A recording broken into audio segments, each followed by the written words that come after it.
Religious Ed, Grade 6, Catechism. God's Law, Lesson 1, Why God Gave Us Law.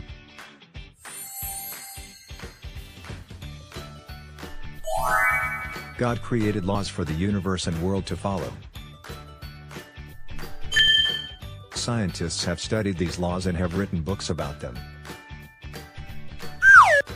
For example, the study of physics is the study of how God put everything in the universe into motion.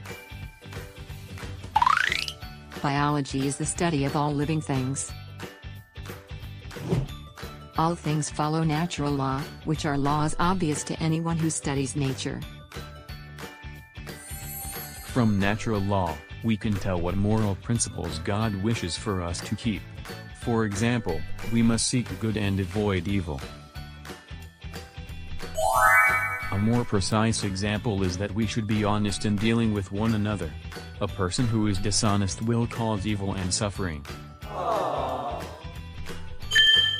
In fact, we can tell whether we are following God's law by the effect it has on others and the world around us. If our actions cause evil and suffering and they do not make us happy, then perhaps our actions are contrary to God's law. This is not to say there will never be evil and suffering. Even the saints suffered. But our suffering will be much greater and almost unbearable if we refuse to follow God's law.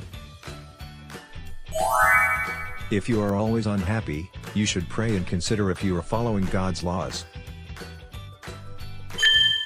God wants us to know His laws.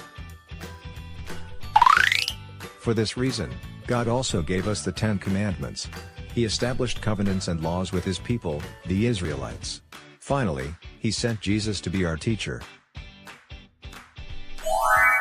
Even though we know God's law, we have free will. Free will is our freedom to choose if we want to follow God's plan for our lives or not. If we refuse, we may suffer as a consequence.